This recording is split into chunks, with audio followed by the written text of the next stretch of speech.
let's talk Liberty Flames football. Here's your host, the voice of the Flames, Alan York. All right. Welcome inside Mellow Mushroom tonight for our Liberty football show with head coach Jamey Chadwell. I'm Alan York. We'll be joined by Coach coming up here in a couple of seconds. A good crowd on hand as we have had each of our shows. Remember, October shows on Thursday due to our midweek games, of which Liberty played on Tuesday, winning in overtime over FIU 31-24. Liberty now 5-0 overall, 3-0 in Conference USA play. They will play again on 2 Wednesdays from now, October 23rd at Kennesaw State. The Owls are 0-5, and they're making their move to FBS this season. They will play coming up on Tuesday at Middle Tennessee. That is their next game. As always, a lot of ways to join the show here tonight. We are streaming live on our Facebook page, facebook.com/LFSN Radio. You can post a question or comment there. You can also email us here live at Mellow Mushroom, lfsn@liberty.edu, or post your question or comment on X, and we'll be sure to get that at LFSN Radio. Again, we'll be here till 7 o'clock talking Liberty Flames football. Coming up towards the bottom of the hour, we'll let Coach enjoy some dinner. We'll hear some post-game comments from Quentin Cooley and Christian Bodner from the win on Tuesday, plus let you listen to some radio calls from that win on Tuesday. As we do, let's bring in the head coach, our special guest of the Flames, Jamey Chadwell. Coach, good to have you on here tonight on this Thursday night here at Mellow Mushroom. Congratulations on the win on Tuesday. How have the last 48 hours gone for you? Yeah, well, it's been good. Obviously, I think any time that you win, you're thankful for that and grateful for that, and we are. I told our team it's hard to win, and no matter how much you're supposed to win by this or that, I think sometimes your team feels that a little bit. I think our guys feel that instead of being excited about the win, there might have been a little bit, well, we won, but I wish we'd this, and there's a it's nice to want to be better, but also I think you got to be in the moment sometimes too. It's hard to win, and there's a lot of teams that would love to be 5-0 that aren't, and so no matter how you get there, you're there, and I always look at it like a journey. Some people that end up being maybe president or something, their journey started somewhere, and they go through challenging times, but they got there. So we're excited about being 5-0. We know there's a lot to improve on, but I'd rather be that 5-0 and wanting to get better instead of 1-4 and scratching your head. Let's kind of go in kind of reverse order. We'll start at the end. The last play there in overtime, you score, you go up 31-24, 3rd and 3. Tell us what you saw before Christian came in, had his blitz and collided with Kewan Jenkins. Set that play up for us, and it was a great strip in the recovery there by Jerome. Yeah, it's a huge play. One, Quentin Reese, it looked like we weren't lined up right? So he's hollering about something because they were in a certain formation, and we're trying to get the call, or not necessarily get the call, but get the adjustment. And then they motion, and then once they motioned, Bodner was supposed to blitz, but once they motioned, he was off. He was not supposed to blitz. It turned into Joe Carter. Christian still came, and Joe Carter came, and they were short, and Christian did a great play there. But he was coming originally, and then they motioned, and once they motioned, it was supposed to change to somebody. So if you look at the whole play, we actually uncover somebody.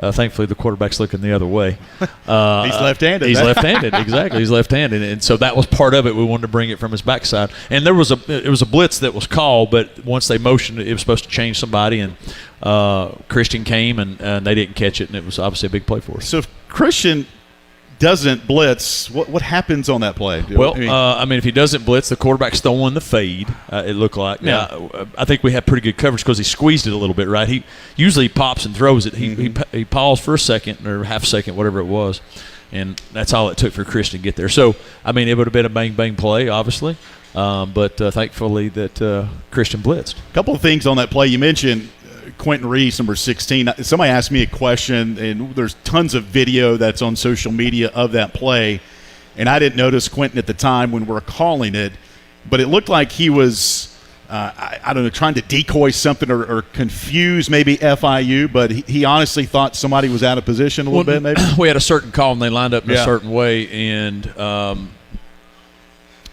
he was in a position. He was trying to get somebody else over to be in the other position because he was going to come, and then once they motion, then it changes. If it's like you're playing,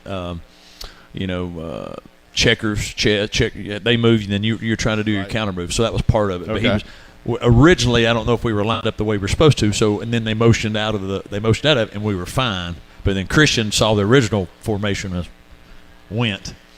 The TV copy. They had a video. They had a camera on you. And my question is, Jerome Jolly recovered it. They reviewed it. Any question in your mind that you guys did not have? No, I mean we knew we had. It looked like it did. Yeah, we knew we knew we had the ball. I think you always, especially with officiating, you have to question are they going to call it a forward pass because at that point, who knows with some of it. So that was more. The review was more of was it a forward pass or not? Because that's what they're taught is if the quarterback's in a throwing motion and he gets sacked, even if you think it's a forward pass, do not call it a forward pass. Mm-hmm. Let review handle it. But we felt pretty good that it was. I mean, it was. He hit him in plenty of time for that ball to come out, and we knew we had 2 or 3 guys there to grab it. Jolly obviously ended up with it, and so there wasn't a doubt. I just knew they were going to review it, and that's sort of what we were waiting on. Okay. So it was a little delayed celebration. One more thought on that play. It was kind of an RPO. He faked it. Christian just beeline to the quarterback. Mm-hmm. Okay, you said he wasn't supposed to come because they went and motioned. He sold out anyway. His key is the quarterback. Okay, it is. So when you're the outside rusher, no matter what the play is, whether that was an outside zone away from you, a play towards you, you're at the upfield shoulder of the quarterback. So you're supposed to turn everything inside. Right. So he wasn't going to go to the running back. His whole responsibility was I've got the quarterback. So no matter what he does. If that ball was in the quarterback's hands, I've got him. If he hands it off, I make sure he hands it off. It's on a naked or a boot, and then I chase. Okay. To his credit, which was a great. I mean, he did what he was coached to do. Hey, you have the quarterback. You don't stop. If he'd have paused and took the running back, or for a second, that ball's out, and who knows what happens. And so they say it's a game of inches, and that's part of the reason why. So you win 31-24. You go into overtime. You mentioned to the media after the game, Coach. FIU scored to tie it at 24, 142 left. We're all thinking, go for 2. Tons. Well, okay, I did think that. Go for 2. And they didn't. They kicked the extra point to tie it. But in our mind, 142, your offense doesn't need much time to get down the field. You mentioned some communication that prevented you from getting closer maybe. I would have dived into share with me what you want to. You elected to go to overtime. What can you share with that? You did mention it in the media post-game. Yeah, so we got a first down. We got a big run, get a first down. Then we had I can't remember. We had the pass to Reese where he got hurt. Right. So that was a 10. I could either use a timeout and save the clock or take a 10-second runoff. It was 1:06. He was going to run the clock down to 56. We elected to not take the timeout because we thought we'd need one to get in field goal range and be able to have one to take a timeout and kick a field goal. Yeah. Second down, we get nothing, and then third down, they were playing a certain coverage, so we ran Cooley. The official pointed first down, like he did that, but then they spotted it. It was 4th and short. We called a play, and in the chaos of it, didn't necessarily get the signal, didn't all that stuff, and so I had to take a timeout. 29 seconds left. If you get it, you got to line back up and either spike it or have something, and then it was going to be hard for us to get down the field and maybe get everybody on the field to try to kick a game-winning field goal because we're not going to kick it from 52 yards out. We have to get it. And so I made the decision, hey, we have the better team. We should win this game in overtime. I'm not going to screw something up, especially when everybody's looking around. Let's punt it. Because I knew he wasn't going to try to win. If he was, he would have went for 2. Yeah. And then let's take our chances in overtime. That was the thought process. But originally the official on the side marked it, and he did that. When they do that, they're saying it's first down. Yeah. He did that, and our guys saw that, and then they marked it as 4th and short. And so we start calling a play, and everybody's looking around, and Caden looks back. Yeah, I do. Yep, I remember. And so at that point I'm like, nobody exactly knows what's going on. Let's take a timeout. And then after I took it, it was like, it's not worth the chances, and then us getting the first down, and then you maybe have to spike it and all. Yeah. Let's just go to overtime. We made a reference when you went to overtime because you didn't go into overtime last year. Last overtime game for Liberty was the season opener in 22 at Southern Miss. And before I get to my thought on overtime, Liberty, a pretty interesting stat we got during right before we went to overtime. Liberty is now 9-9 in overtime games in its history, with 8 of those 9 wins won on a defensive stop, which is kind of cool. That means you lose the toss, basically. Yeah, well, you've lost the toss, right? And looks like we did. And you did. I think we might need to call. Well, we've had some home games, so we don't call the toss, but a lot of them have been tails, which have been in favor of the visiting team for some reason. Yeah. So overtime, we referenced Chiefs and 49ers. There was some miscommunication with overtime rules and knowing what to do in the Super Bowl last year. How quickly do you talk to your team about overtime and kind of what the deal is in college? Yeah, so, I mean, it's something you've obviously practiced. Our guys know that after the second overtime you have to go for 2. They know that. And then after that it's 2, 2, 2, 2, right. 2. So you don't get into necessarily all of that right away. It's more, all right, it's overtime. They know, hey, you got a possession, and if we stop them or score, we know we win. They do know you go, obviously if you get the second one, you have to go for 2. But, the great thing about, I think, being in that overtime was once that coin toss was tossed and we were going offense and they knew what side of the field we were on, man, there was all right, let's get this done. I mean, you could just see it. Like, and I knew it. Like, I knew I was 100% confident at that point that, hey, we're going to win this game. You could just sense the way that they were, and it was. I wish we had that in the fourth quarter, but but there you get to sense that, and it was good to see because those guys have been there, and it gives a coach confidence knowing, hey, and we went right down the field. I mean, easily, and there was no hiccups, none of those things, and that was good for us to see. We're close to being a pretty good team. Yeah. And we just got to continue to do some things to stop, shooting ourselves in the foot a little bit. We'll take a first time out of our weekly show here, brought to you by Freedom First Credit Union. When we come back, we'll discuss more of the win over FIU, and still to come, we'll hear some post-game comments from Quentin Cooley, who rushed for 174 yards on a career-high 29 carries, and also Christian Bodner, who had a career-high 7 tackles, including that sack to seal the win in overtime. We're live at Mellow Mushroom here tonight, talking Liberty football with head coach Jamey Chadwell. On our show will continue after this 2-minute timeout from Van Wagner.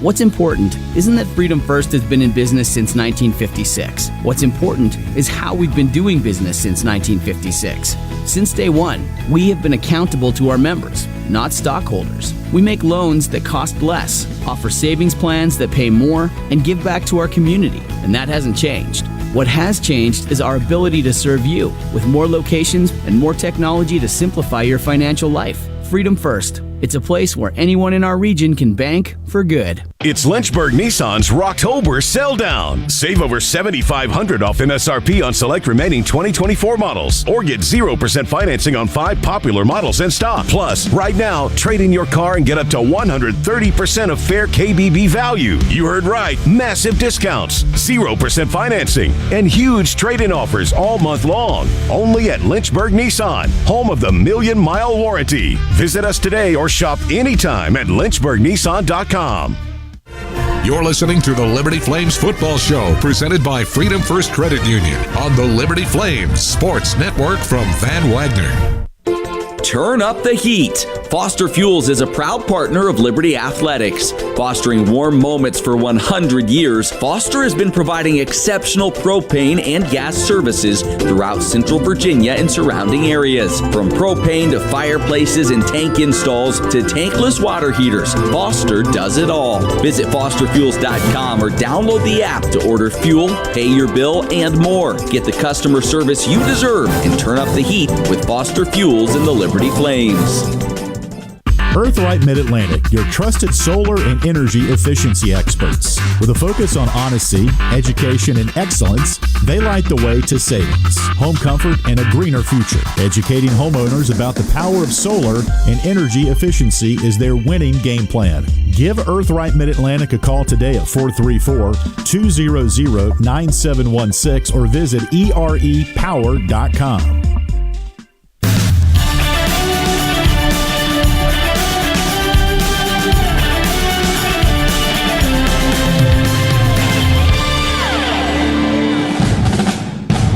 Welcome back to the Liberty Flames Football Show presented by Freedom First Credit Union on the Liberty Flames Sports Network from Van Wagner. Have a question or comment for one of our guests? Email lfsn@liberty.edu or post a message at LFSN Radio on X, formerly known as Twitter. Now, once again, here's the voice of the Flames, Alan York. Moving right along on this Thursday night special edition of the Liberty Football Show with head coach Jamey Chadwell, presented by Freedom First Credit Union. I'm Alan York, your host. We're joined by the head coach of the Flames, Jamey Chadwell, who has his Liberty football team 5-0, 3-0 in Conference USA play. If you're out and about and are listening to our show or even in here, Mellow Mushroom, great food, great company. They have a lot of TVs here. They'll have all the big-time games here tonight. There are three. Specifically, Coastal Carolina at James Madison, just up the road, in a Sunbelt play. Conference USA has two games tonight, Middle Tennessee at Louisiana Tech and UTEP at Western Kentucky. Again, we're part of a TV deal with CBS and ESPN. All the October games are midweek in Conference USA play, and this is year two of that 5-year deal. We are joined by the head coach of the Flames, Jamey Chadwell, and love to get your questions here. If you have a question for Coach, we've got a microphone. We've got them also queued up here on our Facebook page, facebook.com/LFSN Radio. Coach, you win in overtime 31-24 over FIU. A couple more thoughts on that game as we kind of put that one to bed and look ahead to Kennesaw State coming up on October the 23rd. We talked about Christian Bodner and his 7 tackles, career high, including just one that really sent the place in bedlam there at the end of the game in overtime. And defensively, Jamar Brown was all over the lot. He was in the backfield. He tackled 2 guys at one point at one time during that game. It just looked like he sniffed out the football, and he was around it all night long on Tuesday. Yeah, he played well. I mean, we had him on some timely inside blitz, and the mesh between the quarterback and running back. Everybody calls that the mesh. Okay. And he tackled him one time, both of them one time. The second time he did it again, and the quarterback got smart and let go. But I thought he played really well. He was physical. And you mentioned Christian. Christian played 43 snaps out of that game and played really, really well. And as a redshirt freshman, he's really growing and doing some good stuff. So we're excited about him. But I thought our defense played really well up until the last 2 drives, and I think that's been all year long. I think our defense we had a New Mexico State, that first quarter really, and then after that have played really good for the most part. I was disappointed overall in our defense there in the fourth quarter, because you go up 24-10 with 7 minutes to go. You got to close that game out. Yep. And we gave up a couple fourth downs and some different things. And one of the fourth downs I thought was real questionable, but anyway. But we gave up some of those things, and so I was disappointed in how we finished there. Obviously, we finished the overtime, but right. It should have never got to that point, whether offense or defense. But I think they've been consistent for us all year long as far as keeping us maybe in some games when the offense has been struggling a little bit. And so, but Jamar has been a great addition for us, and been a great addition in the locker room, and I'm glad to see him produce for us. Yeah, you mentioned defensively, you held FIU to 99 yards rushing. Your offense ran for 281. Quentin Cooley, 174 yards, a career-high 29 carries for Quentin Cooley, had a couple of touchdowns. You mentioned Billy got a little dinged up a little bit in the game and had to really rely on Quentin. But he mentioned after the game, give me more carries. He felt fresh. He felt, you could just tell, even when Billy was in there, the time off from East Carolina, those guys ran the ball really hard. They did, yeah. And, I think I stated afterward, there wasn't an intention to give him that many, but he's capable of that. He's put himself, he's worked hard, and we needed that. He ran well, and there wasn't an opportunity or a moment where he didn't push that pile. He had obviously the play there, right there in the end zone. The fumble was uncharacteristic, but besides that, he played a tremendous game. I need to get with Quentin maybe this week. His dance moves are really, really good. And Aaron Fenimore right behind him on that first touchdown for an offensive lineman has some pretty good dance moves. Yeah, unfortunately that's where we're at today is some of the dancing and celebrating, and the officials are allowing those things, to happen, let guys celebrate. And so I've seen you dance. They probably could help you a little bit, I guess, know. But me too. I'm not very good as well. We have 2 left feet. I'm left-handed, so I can't help it. Yeah, so. I have no rhythm whatsoever. I got you. But it's good to see O-linemen get excited. One other note I've got here, Jamey, Kylan Austin, 3 kick returns, averaged about 30 yards per return. He gave you some really good field position. Gave us great field position. Yeah. 3 times did a nice job of giving us the ball in a good situation. And Juju's been hurt the whole year since and so that's been a challenge back there. From a kick return standpoint, we put a lot of time into it, and Collins worked hard and gained the trust of the coaches, and it was good to see him make some big plays there. He got tackled by the kicker twice, which is unfortunate. But if you're getting tackled by the kicker, that means you've got some good yardage, and he gave us gave us good average field position. Yeah, Max Morgan had a tackle as well. I don't know how many games you go to where the kickers get combined 3 tackles. Speaking of which, I don't want to spend too much time on kickoffs. It's different in the NFL now. Do you eventually see college migrate into that because you now use the tablets and the 2-minute timeout? So it seems like everything matriculates down to college eventually. I would think we would because it's it's all about from a player safety standpoint, right? That's why the NFL's doing that because their number of concussions is highest on that kickoff, right? Comparatively to everything else. And so I don't know exactly if in college football if the concussions are the same as far as are there more concussions in kickoffs, but we follow a lot of their trends. So I would assume that is coming. And just because you want to be as similar as you can to their rules. Mm-hmm. We're doing the 2 minutes. It's not a warning. It's called a 2-minute stoppage or something, right? They're not allowed to call it the 2-minute warning in college. We've slipped up, but we know it's not called that. Is it called stoppage or just 2-minute timeout? 2-minute timeout. Yeah. And so, but I would assume. I think our rules, the way our rules are in college, they change every 2 years, or you can bring something up every 2 years. So I'm assuming by 26 maybe that's probably coming. Well, one rule they implemented a couple years ago. No more crackback blocks. Yeah. You know where I'm going with this. I know where you're going with that. We saw it with Quentin Cooley, and we're like, and they could have gone. Did you get any interpretation on that? He said he threw his shoulder in, which maybe he did a little, maybe he turned, but the guy was looking right at him, and so he said, but once you go back towards the line of scrimmage, they're going to call that. Right. And so he was, if you watch it, he went back to the line of scrimmage, but then he turned back up, but they already made their mind up, and there's certain things there, and maybe all the calls they made were great. I don't know. I know this. We're allowed to send plays in every week. Yeah. It's questions. We're sending in 14 of them. So okay. I want to know 14 why you called certain things because they have a hard job, but there's certain times like the big play that they got after the fourth down conversion. They threw a big deep ball down there inside the 3. That guy pushed our DB right, grabbed his face mask. And, when I asked about it, they were just fighting. There's certain things that you really want to know. Hey, is that a penalty or not? Because if not, I'm gonna tell our guys to do it. Because that's the whole thing is if it's not a penalty, then we need to be doing it because that helps us. And so, but the crackback was unfortunate. We did score off of that drive, which was a positive. How about one of your defensive backs? Alex Oliver, the last few games, has really been around the football a lot, and he had a knockaway on a 4th down throw down their boundary. How's he playing right now? Yeah, he's been a good addition. He played at VMI for 4 years, where Coach Waits coached, so he knew him.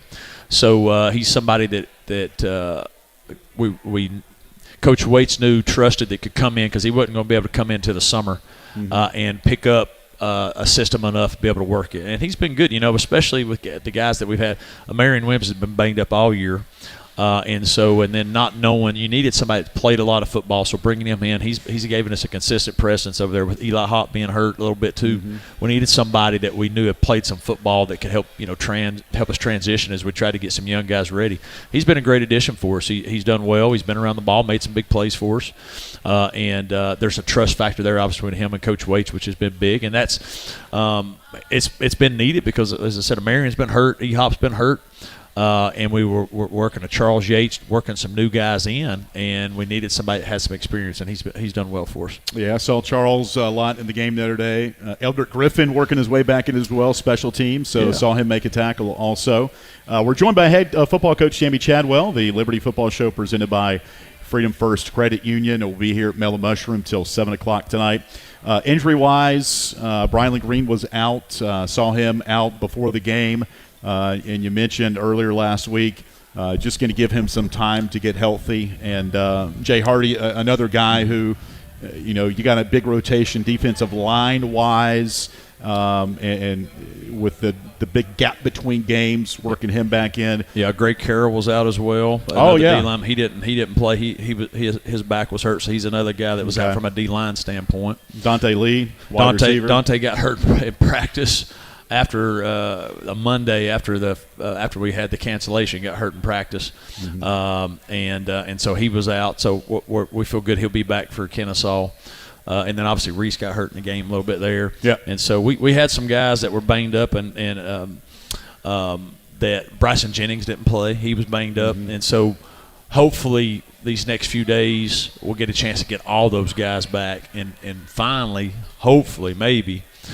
Be at full force, which we've not been. Juju's supposed to be coming back. Okay. And so I think we'll have a chance to hopefully have everybody back for the first time ever. Yep.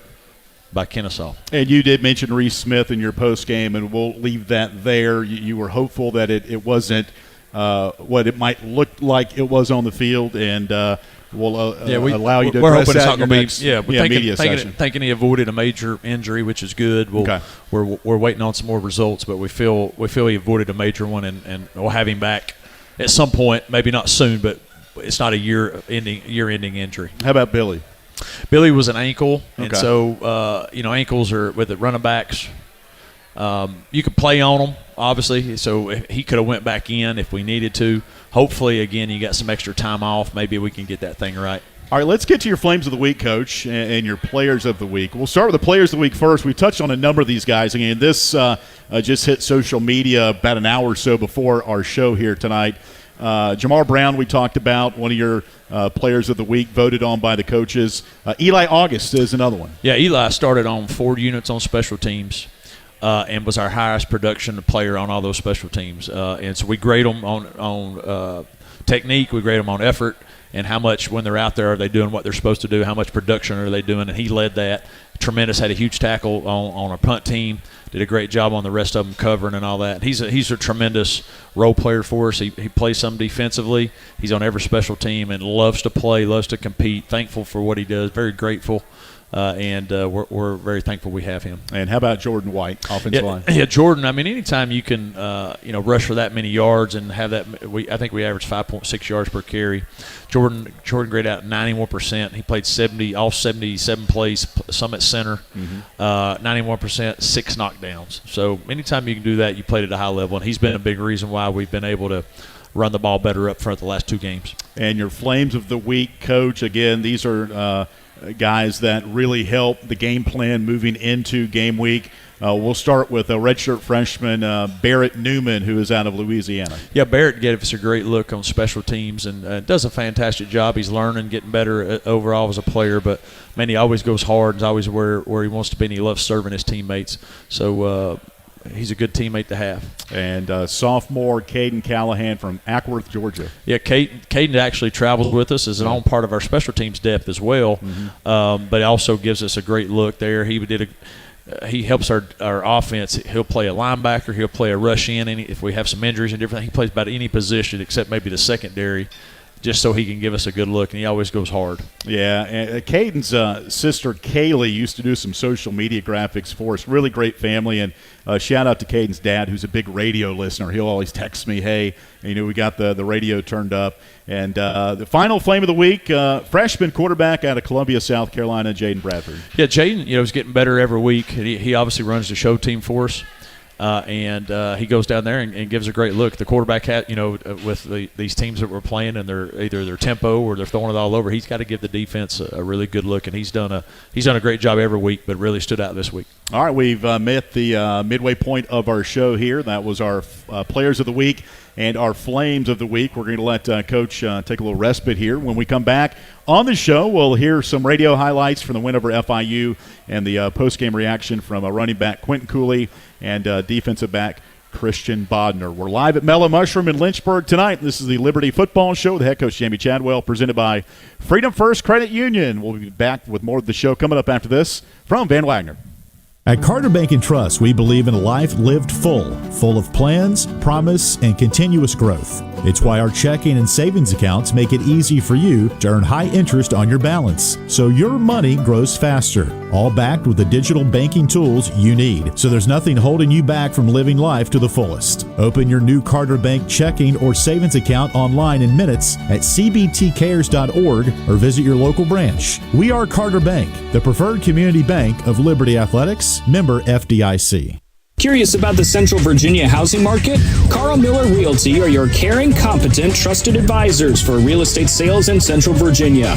With over 100 years of combined experience, they are committed to helping clients make informed housing decisions. For a winning game plan and to discover the value of your home, visit carlmillerrealty.com to make your next move a slam dunk. You're listening to the Liberty Flames Football Show, presented by Freedom First Credit Union on the Liberty Flames Sports Network from Van Wagner. Thompson Brooks Insurance has been serving Virginia for over 40 years, helping individuals and businesses with their insurance and investment needs. The team at Thompson Brooks is experienced in understanding life and health insurance, Medicare, and retirement planning. Thompson Brooks Insurance can be reached at 434-385-8500 or online at thompsonbrooksinsurance.com. Thompson Brooks Insurance, planning today for tomorrow. Century Exteriors offers exterior home renovations, including but not limited to gutters, roofing, siding, home additions, and much more. Century Exteriors makes the process seamless. Call 434-239-6722 for a free on-site estimate or visit centuryexteriors.com and Century Exteriors on Facebook and Instagram. Century Exteriors is a proud supporter of Liberty Flames Athletics.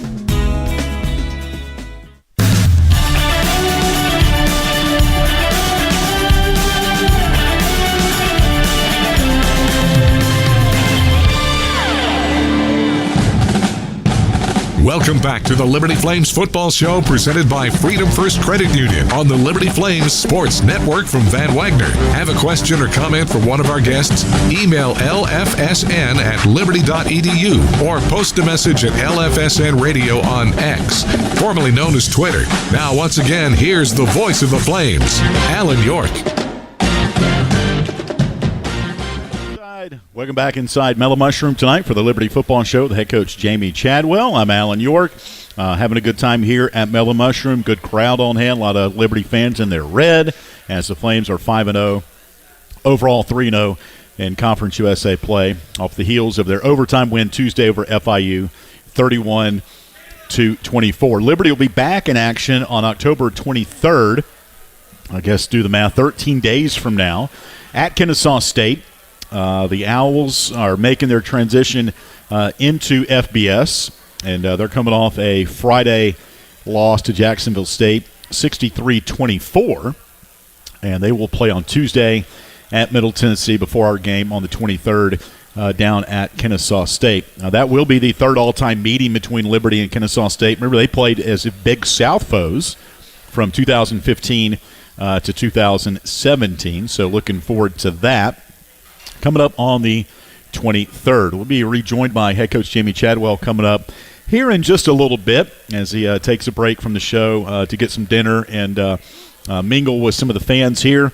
Time now to go back to Tuesday night. We'll hear some of the radio calls from the win over FIU and hear the post-game comments from Quentin Cooley, who had a career-high 29 carries on 174 yards rushing, and that was 5 off his career high he set against La Tech last year of 179. Quentin also had a couple of touchdowns.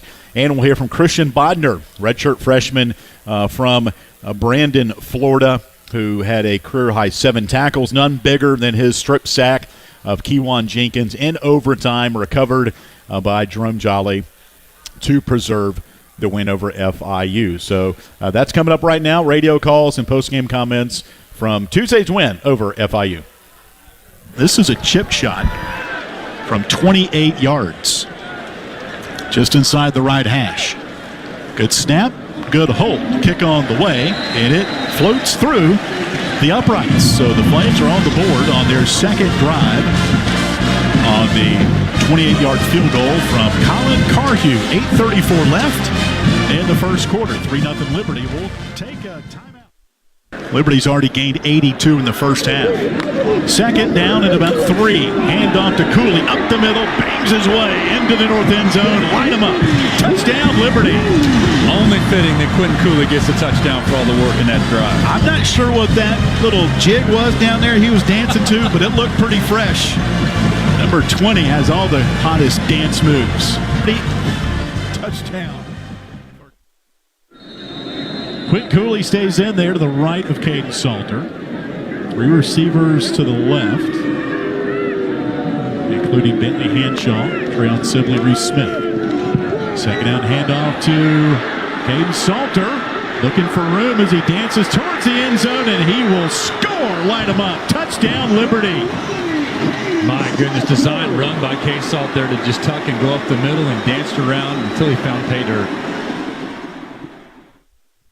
Gain of 5, second down and 5. Over the middle through the hands of the receiver, tipped and intercepted by the Flames. Coming up with that big pick is Amarian Williams, the junior from Cedar Hill, Texas, with his first career interception. Liberty might be sitting prep. Snap back to Jenkins, throwing towards the end zone. It's incomplete. Alex Oliver on the coverage, and the Flames hold. They went for broke. Went to their best receiver. Second down and 7 for Liberty at the FIU 9. Clock ticking, 10:50 to play. Liberty leading 17-10. Second down, snap to Salter. Hands off to Cooley. Up the middle, into the end zone. Light him up. Touchdown, Liberty. Quentin Cooley, second rushing score of the night. Nice job by Quentin to just sort of pick his path. He sort of did a couple of hops here and there, right on into the... First down and goal. They'll mark it at the 9 inside the left hash. Flames heading to the south end zone where the band is. Game tied at 24 in overtime. Snap to Salter. Fakes the handoff. He'll keep it himself. Dances inside the 5. Light him up. Touchdown, Liberty. Option to the right with Treon Sibley. And Caden Salter keeps it himself for his second rushing touchdown of the game. And Liberty in overtime number 1. Surges ahead 30-24. Multiple looks offensively off that play right there. From the Flames 18. 2 receivers each way. Ball's on the right hash. Number 1 in white, Jenkins, the quarterback. Gets a snap, turns right. Oh, the ball's batted down! No handoff! It's on the turf! The Flames say they've got it! And they do! Game is over! Game is over! The play was blown up in the backfield. The previous play is under review. The Panthers fumbled it. The ruling on the field is confirmed. That's the ball game. Winners make plays, boys. Yes, sir. Winners make plays. Huge moment for you tonight and the defense there in the overtime period. Did you get any resistance at all coming there on that blitz to get to Jenkins? Nah, no, sir. I was ready to go make that play. My teammates trusted me. And I went and made the play. It was a surreal feeling. Glad to win the game. When you got to him and you see that ball go out on the ground, what's going through your mind there? What's the feeling? Shoot, I just won us the game. It was like slow motion watching my teammates get on the ball. But right when I saw him get on the ball, I just got a full of excitement. Right? We just won the game. You ever made a play like that before? Anything you can compare that to? Never in college. I could say that. So that's a high first. School that comes to mind. Anything throughout your high school was really just like, I mean, I had a couple hits, but I've never had a strip sack on a quarterback. So that was a great play. Great feeling. What was the mentality of the team as a whole? I mean, especially the guys you were around at that point, the defense, just coming out there in overtime, knowing you had a 14-point lead, it's gone. You got to put that to bed. How quickly were you guys able to turn the page and go out there and believe you were going to find a way to get it done? Yeah, we always got a next play mindset. So, no matter what happens, somebody gets a ball on us, we give up a touchdown, it's always next play. And we trust each other to go out there and make plays for each other. So that's what we did. We stayed locked in, stayed focused, and our teammates just trusted each other. We played for each other, and we went out and executed. Was there in the fourth quarter that their passing game kind of got going? I think Rivers had 80 yards in the fourth quarter. Was there something different maybe they did in the fourth quarter that got their passing game going, or was it just that they were airing it out more? Yeah, I think they just started passing the ball more. They started getting their tempo up a little bit too as well. That's all I really saw, to be honest. Long layoff. How long did it take you guys to kind of get going out there tonight after not playing for so many days? Well, to be honest, I think we were ready to go play ball. We keep trying to implement that. We need to start fast. That's been a saying every game. We didn't start as fast as we did, but we're always going to finish with the fourth quarter mindset. So. How tough was Rivers tonight for them? I mean, 11 catches, 95 yards. I mean, was he as good as you guys thought he would be? We don't ever take anybody for granted. We respect all, fear none. So that guy just made some plays, just good plays. A little bit of a group effort tonight with Brylan out in the secondary. Can you talk to me about everybody else in that secondary, including yourself, stepping up and helping pick up the load without him? Yes, sir. We all trust each other as a group. You know what I'm saying? We're always going to play for each other. So if one man down, it's the next man up. So we just got a mindset. We got a good group of men in the room and a great defense. So no matter what happens, we can trust anybody who steps out on the field to go make the plays. You're a Florida kid. Anybody on that other side that you were familiar with coming into this one? Nah, surprisingly not. I know a couple guys on the team, but I don't think they traveled this game. But yeah. What does a win like this do for you guys, the way that you won it? I mean, you guys have pulled out some big comebacks this year and found a way, multiple times now. What does this say about the team? We got grit. We're never going to give up. So anytime we face any sort of adversity, we're always going to play through it. That speaks a lot about our team. Quinn, 29 carries tonight. How you feeling physically? Feel fresh. It ain't beat me up. I'm good. With what the game asks of you sometimes, are you just mentally, physically prepared? Do you prepare yourself for that going in, knowing that it could be this kind of a night? Yeah, always. I never really take the game for granted, honestly. Just me being a ball player, honestly. Just loving the game of football. Physically, mentally, you got to prepare yourself because the game can beat you mentally and physically. But just preparing myself each and every day for that. Did you guys feel good about what you could do to them on the ground yourself, Billy, Caden tonight getting in on the rush? Did you feel like watching them coming into this game that you guys could have some success running the ball? A little bit, yeah, but we really didn't know. It's a different type of game plan. We try to mix a lot of different stuff in, but certainly one thing just started hitting, and that's what we go with. Honestly, when you see one thing hitting, you just go with it. You don't really change it until they can stop it.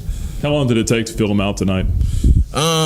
It really didn't take that long, honestly. When we found out one play, I think it was probably the fourth drive. When we found out that one play, that fourth drive, we kept rolling with it. Coach mentioned he kind of saw a look in your eyes that you guys were going to win going into overtime. He said maybe the other sideline felt like we were going to. What'd you feel on the sideline? What was the vibe with the players? I mean, hey, we're going to get this done. What were you guys thinking about? I was angry. We didn't play up to the level that we should play up to.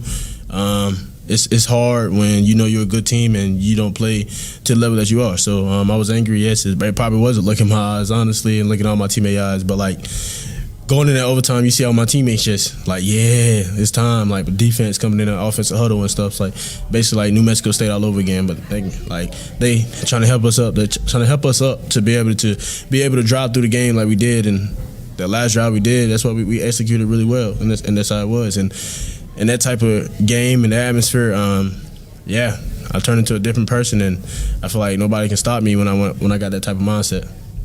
With everything you guys have been through, finding a way to win games, coming back from deficits, I mean, tonight it was mistakes. You fumble with the one, right? But you find a way to come back from that. Is it all the experiences that you've had that help fuel you guys and get you to overcome the adversity?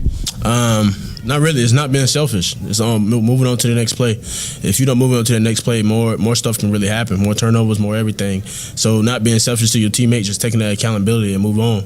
Like after I fumbled, I told my teammates, that's on me. We're going to get the next one. And after that, it was a couple drives, but we got the next one. We got it back. But we got to finish that to execute. Like I said, it was on me. I'm a captain. I took accountability as a man, and that's what I did, is just to move on from it. This one tonight, to get this one, get back in the win column, and now have a couple of weeks off. I mean, how do you think as a captain you guys handled the last 2 weeks coming into this game, and what do you want to see over the next couple of weeks? I really don't know. Last couple of weeks was hard. We barely played a game in like 16 days, they said, but we tried to practice Monday through Sunday. No break, live Monday, Wednesday, Friday, and it's just different. You would think Monday through Sunday prep really have us up to a different level, but you can see it didn't really have us to a different level today. So honestly, you really don't know. It just depends on what Liberty team is going to really show up, and we got to get it fixed, and that's what we really got to do. And as a captain, I got to lead my team in a certain way. I got to get them going, got to get certain guys going, and be able to lead more, honestly, and just make sure that my players, my teammates, my brothers are ready to play each and every day and play up to a level that we know we can play up to.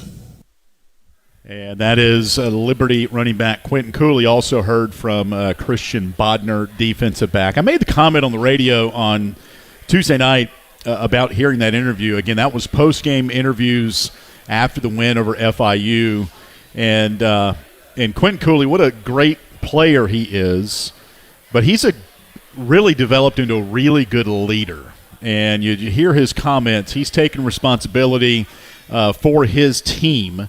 And it's just refreshing to hear student-athletes talk as maturely as he does. And it's just good leadership from Jamey Chadwell and his staff on the guys they're bringing into this football team.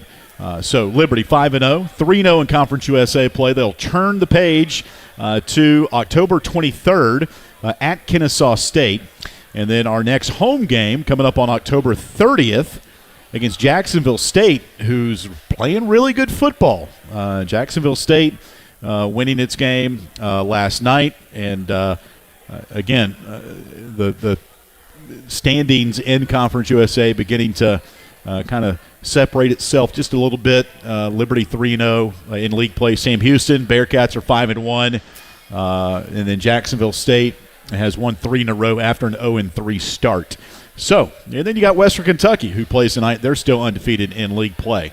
So it'll be a fun next month or so in league play as they all strive for that Conference USA championship berth. I will take a timeout. When we come back, we'll wrap up our show. Got a little basketball news to bring you when we come back, and then we'll get a couple of parting thoughts from Coach Chadwell and say goodnight here. Mellow Mushroom, the place to be tonight, talking Liberty football, brought to you by Freedom First Credit Union. We are back to Mellow Mushroom after this 2-minute timeout from Van Wagner. At Carter Bank & Trust, we believe in a life lived full of plans, promise, and continuous growth. It's why our checking and savings accounts make it easy for you to earn high interest on your balance, so your money grows faster, all backed with the digital banking tools you need. So there's nothing holding you back from living life to the fullest. Open your new Carter Bank checking or savings account online in minutes at cbtcares.org or visit your local branch. We are Carter Bank, the preferred community bank of Liberty Athletics, member FDIC. Curious about the Central Virginia housing market? Carl Miller Realty are your caring, competent, trusted advisors for real estate sales in Central Virginia. With over 100 years of combined experience, they are committed to helping clients make informed housing decisions. For a winning game plan and to discover the value of your home, visit carlmillerrealty.com to make your next move a slam dunk. You're listening to the Liberty Flames Football Show, presented by Freedom First Credit Union on the Liberty Flames Sports Network from Van Wagner. Thompson Brooks Insurance has been serving Virginia for over 40 years, helping individuals and businesses with their insurance and investment needs. The team at Thompson Brooks is experienced in understanding life and health insurance, Medicare, and retirement planning. Thompson Brooks Insurance can be reached at 434-385-8500 or online at thompsonbrooksinsurance.com. Thompson Brooks Insurance, planning today for tomorrow. Century Exteriors offers exterior home renovations, including but not limited to gutters, roofing, siding, home additions, and much more. Century Exteriors makes the process seamless. Call 434-239-6722 for a free on-site estimate or visit centuryexteriors.com and Century Exteriors on Facebook and Instagram. Century Exteriors is a proud supporter of Liberty Flames Athletics.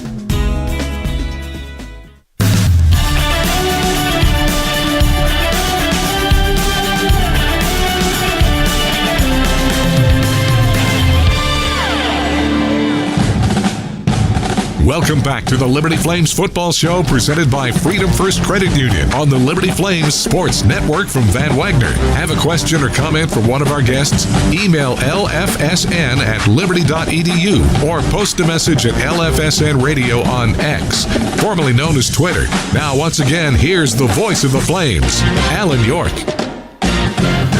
Final few minutes here from Mellow Mushroom tonight as we talk Liberty football. The 5-0 Flames are 3-0 in Conference USA play. We mentioned a little bit about the standings. Liberty right now 3-0, Sam Houston 2-0, along with Jacksonville State, who won last night.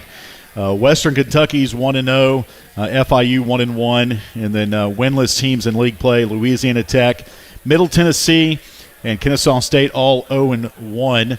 UTEP 0-2, and New Mexico State now 0-3 after their loss last night. Real quick, before we get a couple more thoughts from head coach Jamey Chadwell, the preseason Conference USA basketball polls are in, and the Liberty women right now, preseason number 2. We all know these preseason rankings are only for guys like me to talk about in the media. Coaches, players could literally care less about it, but it is noteworthy nonetheless around the conference. Liberty women preseason number 2 behind Middle Tennessee, and the preseason team is out, and Liberty women's team has 3 reps, Bella Smuda, Emma Hess, and Asia Boone. The Liberty men's team preseason tied for 5th with UTEP. The preseason number 1 team in the men's basketball is Louisiana Tech, and 2 preseason reps on the preseason team, Caden Matheny and Zach Cleveland for the men's team.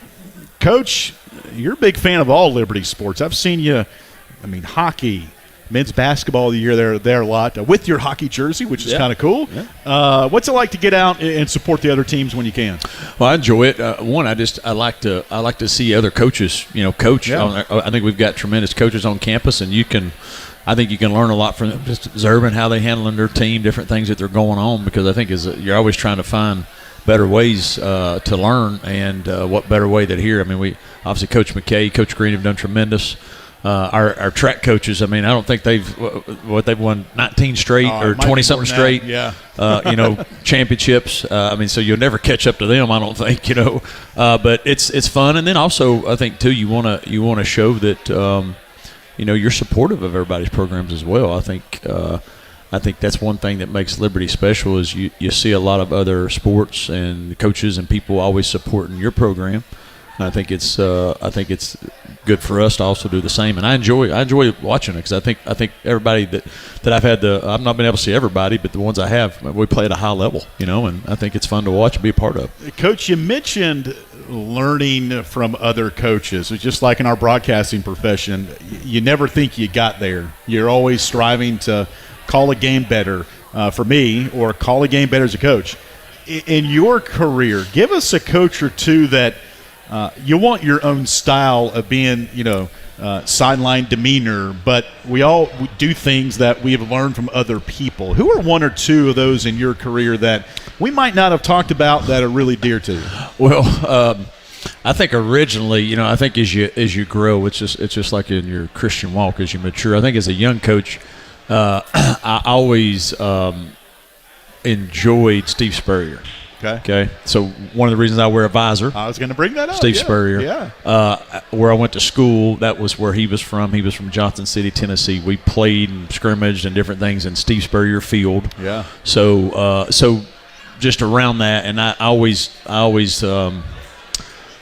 let's say I maybe admired how he just would zing other coaches or whatever, other teams. Oh yeah. And not necessarily worry about it because he was focused on his team, so I like those things there. Okay. So he was somebody originally, and then I think once you get into it, and as you grow and you're trying and you start, your path starts, making its way. I think then you start. Hey, who are people that you respect from how they run it, how they players and all those things. So you look at somebody like a Dabo who I've been able to spend some time with, and just how he ran his program and things that he does.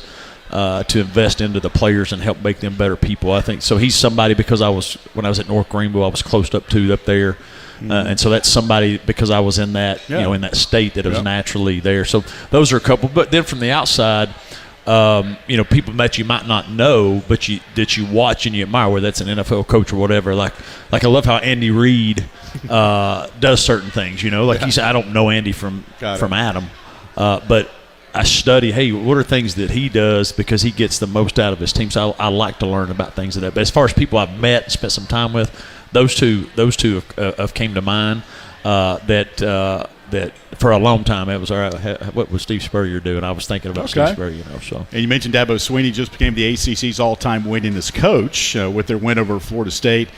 Surpassing Bobby Bowden, and that's pretty cool. Bobby. I mean, another great one, right? Yep. I mean, just how, and they're very similar, right? The face important to them. Absolutely. And Coach Bowden did tremendous. I mean, Coach Bowden's one of those that maybe not the Godfather, but I mean, if college football, you think of Bobby Bowden's one of those top 3, top 5. All right, Coach. Before we let you get out of here, again, another break between games. You're used to it by now. You went through this last year, and then the unexpected, time off with the Appalachian State cancellation. Take us through the next 13 days as you get ready for Kennesaw State. Yeah, and just looking at all that, we've not, if you think about it, since the Campbell week. We've not necessarily had any type of just a continuous week that's normal. You kick off at 10:30, New Mexico State. Then you come back on a Sunday and you play to UTEP, and then you have the Lightning game, and then you have the cancellation game, and now you're into the midweek. It's been challenging to get our team in some type of routine, but also time away, but also get them ready. I told her, when you miss a game, you're missing 200 reps, offense, defense, and special teams, from an intensity standpoint that your team can get better. Yeah. 200 reps. And so how do you make that up, right? And so there's a lot going on that. But the plan is we had a good fundamental practice today. We'll have a good lift and conditioning tomorrow. They'll be off the weekend. And then we'll come back Monday, Tuesday, and just do fundamental stuff like working some things that we have to improve on in all 3 phases. Things that we identify. We did a self-scout yesterday and today on our own self, where are we? What are we good at? What are we not good at? And really put some time into that. And so hopefully over that Monday, Tuesday, we can really work on some things we know we need to improve. And then Wednesday, we'll do some conditioning a little bit. And then Thursday, we'll get into our next opponent. So that gives us an extra day or 2, right? So you want to use some of the extra time to get ready for them. But also we want to do some things just to work on Liberty, because there's some things there as a coach as you realize like we've got to get to this point. So that'll be the layout of that. And the challenge obviously with all that is you get tired of hitting somebody else, and so what's that balance of doing enough but not doing too much, but doing stuff for yourself, but also making sure you're ready for that opponent. And also, do you peek ahead to certain other ones and do maybe a couple things that you might need to see that they do unique or whatever. So we've got a little work to do there, but I thought they had a good attitude today, which it wasn't a long practice, but we always come back and make sure we do some things to improve after the game. And there's obviously a lot that we got to improve, but that'll be our challenge. But hopefully recovery a little bit. Those guys this weekend feel good, their bodies feel good, and then we come back and get back at it. And after that, we're straight 6 more, right? Let's go. Yeah, 6 more straight ones. Yep. And then we'll get into a routine for 1 week, and then we get 3 more days off, I think, and then we get back into the 3 weeks. So, hopefully we can get into that and we can start knowing what practice you're going to be and how they're going to go, and our guys can feel really good going into the game. So but we need some time away too. It's that these guys need some time just to get their minds cleared, and some of those things. Been a lot going on, and so we'll be ready to go here in the next couple of weeks. All right, Coach. Appreciate the time here tonight. Yeah, it's been good. Show, good crowd on hand, and got your team 5-0, and lots more down the road, as you mentioned, with a lot more football left to play. Have a good weekend, and we'll talk to you next week. Flames. That's the head coach of Liberty Football, Jamey Chadwell. I want to thank Coach for spending a few minutes with us here tonight, and a good crowd on hand. Again, Mellow Mushroom has been a great host of our show. I want to thank Freedom First Credit Union for their title support of this show, and our on-site video producer, Jamie Hall, and Cody Whitman, our on-site engineer as well. My name is Alan York. Again, Liberty no game this weekend. Back in action October 23rd against Kennesaw State, 2 Wednesdays from now. And we'll preview the Owls and much more. Their next show next Thursday at 6 o'clock here at Mellow Mushroom. For our entire crew, my name is Alan York. Have a great rest of your week, and go Flames. You've been listening to the Liberty Show on the Liberty Flames Sports Network from Van Wagner. The Liberty Football Show was presented by Freedom First Credit Union. Start banking with Freedom First today. The Liberty Football Show was also brought to you by Carter Bank and Trust, the preferred community bank of Liberty Flames Athletics. Earthright Mid-Atlantic, your trusted solar and energy efficiency experts. By Foster Fuels, providing reliable service for 100 years. Freedom Heating and Air, serving those who serve us. Carl Miller Realty, caring, competent, trusted advisors. Lynchburg Nissan, nobody beats our prices. Nobody. Sentry Exteriors, experience and quality you can trust. Schedule a free estimate at sentryexteriors.com. And by Thompson Brooks Insurance, planning today for tomorrow. The Liberty Flames Football Show, presented by Freedom First Credit Union, has been an exclusive presentation of the Liberty Flames Sports Network from Van Wagner.